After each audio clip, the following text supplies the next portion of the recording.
Well, folks, it's a new year, and I have decided that I am going to watch all the stuff that has been on my watch list forever. Every classic film that I haven't gotten around to yet. Let's do it. I'm energized. If you would like to join me on this journey, please feel free to subscribe, leave a comment, all that stuff. Now, let's just get into it. The Deer Hunter hit me like a ton of bricks. I was worried that this very long 183 runtime would bore me, but that wasn't the case at all. Although they do spend a very long time at a wedding at the beginning of the movie. This is an epic in 3 parts, and you definitely need to stick with it, as the second and third act are the most interesting. That's not to say that the first act is bad, it's just a little tedious, as you're waiting for them to actually get to Vietnam. Once they did, though, this was just as incredible as everyone had told me it would be. Even if you've never seen this movie before, you're probably aware of its iconic Russian roulette scenes. This is some of the finest acting I've seen from Robert De Niro and Christopher Walken, landing the latter with an Oscar for Best Supporting Actor in 1979. The film was also awarded with Best Director, Best Film Editing, Best Sound, and Best Picture. This was an important movie, and I would argue that it still is. Not only does it still hold up, it tackles a lot of subjects that are still relevant today. Russian roulette is the perfect metaphor for random acts of violence. These moments in our life that occur just by happenstance but change everything. I guess they don't even have to be violent, just unlucky. Wrong place, wrong time type of scenarios. The type of shit you never fully recover from, but hopefully with some guidance and willpower you can persevere. But the truth is, not everyone does. The third act of The Deer Hunter is heartbreaking. The soldiers either come home in body bags or with physical injuries, PTSD, or not at all.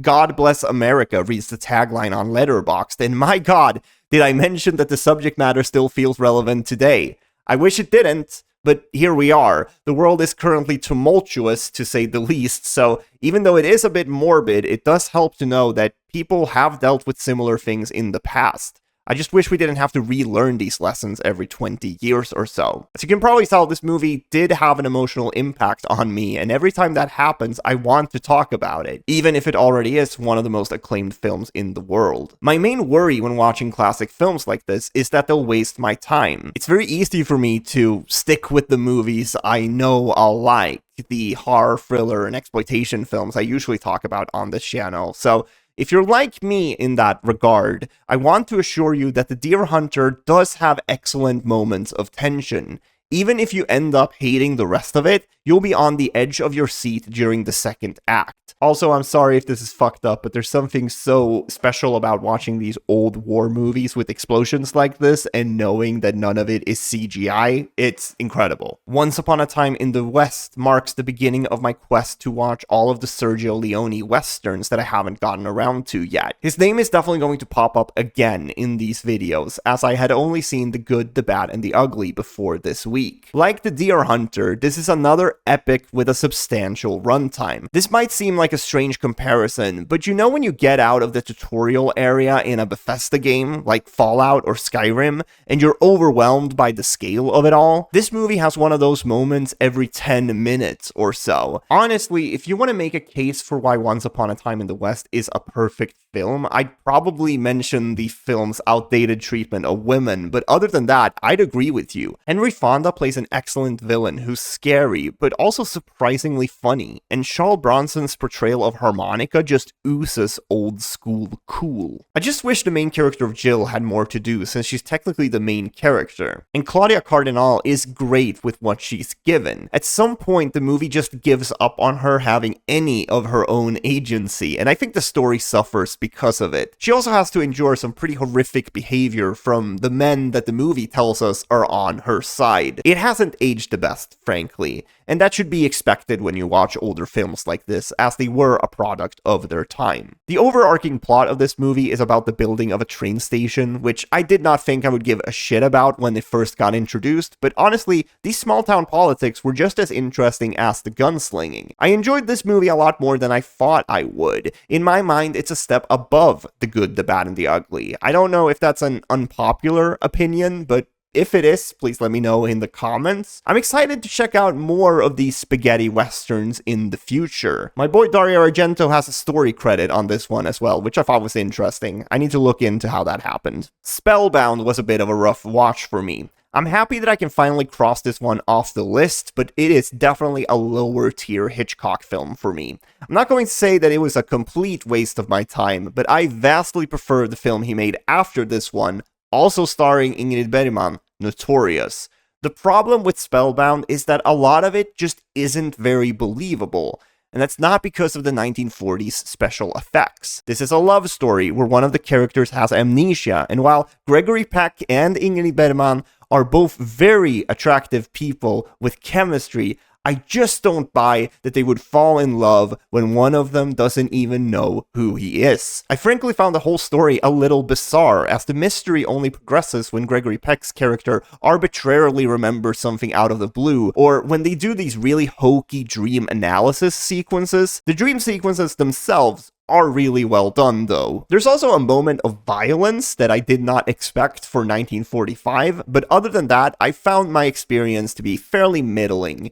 The film is pretty to look at, though, and the mystery has a satisfying enough conclusion. It's mainly the amnesia stuff that bothered me so much here, as I don't think it's a good plot device. My suggestion is to just watch Notorious instead. I'm sure we'll return to Hitchcock throughout the course of this video series, though. Anatomy of a Murder is another long one, with 161 minutes, that had me a little worried, even though I typically enjoy courtroom dramas.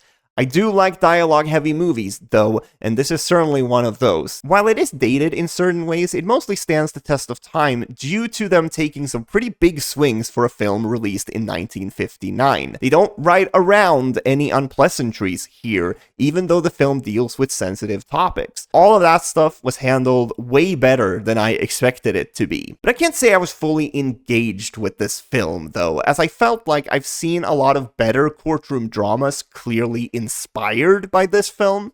Due to this, I always felt like I knew where the story was going, but that's not really the movie's fault. I like it. I think Lee Remick is fantastic as Laura, the wife of the defendant. Her performance provides a lot of nuance to the story, as the film starts getting into some daring topics for the late 1950s.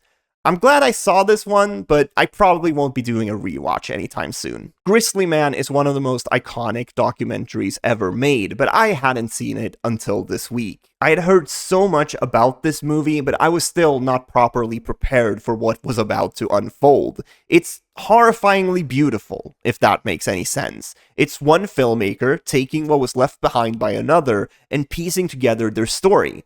You kind of get the feeling that Werner Herzog was staring into the abyss with this one, like there's a different version of himself staring back through the retrieved footage from Timothy Treadwell, the titular Grizzly Man. It's a real-life tragedy, but it's also darkly comedic, without coming across as disrespectful. It succeeds because Herzog breaks up the archived footage with interviews he did with Treadwell's friends, and in these moments, you feel his compassion. There's also a lot of respect paid to Treadwell, as he genuinely was able to shoot some amazing footage out in the wilderness. It all came at a cost, though, and that fact always lurks in the background. I also couldn't help but feel like Treadwell and his girlfriend Amy would still be here with us if he was doing better mentally, and I think that's why you hear some people still mention this movie when talking about disturbing documentaries.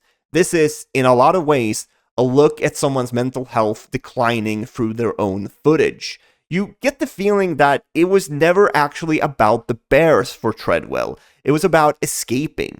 I, like Herzog at the end of this documentary, have a lot of conflicting emotions regarding this, and that's okay. I found Treadwell to be reckless, naive, but also incredibly human, a slave to his admittedly very bizarre vice, who ended up doing more harm than good. He had a lot of people that loved him, though. His friends and family share his memory, pondering over if things could have ended differently. In these moments, I felt cruel for finding any sense of comedy during all of this, but it's there. And you can't quite deny it. There's something so dystopian about Treadwell becoming a mini celebrity before his death.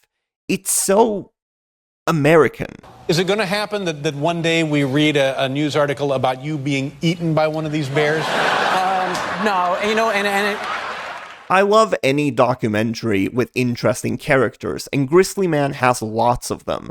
From the weirdly intense coroner to the guy who insinuates that the bears only left Treadwell alone for as long as he did because they could somehow sense that he had some sort of mental disability. He used a lot more colorful language than that, of course, and honestly seemed like a piece of fucking shit.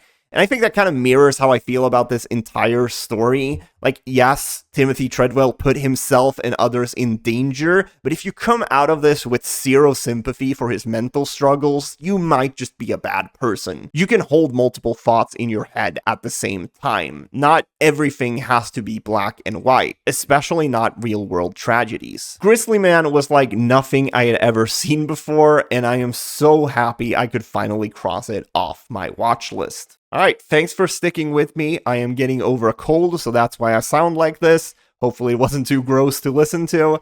I will be back with more of this at a later date. Thank you so much for watching. Subscribe if you enjoy. I'm going to post a lot more. That's my New Year's resolution.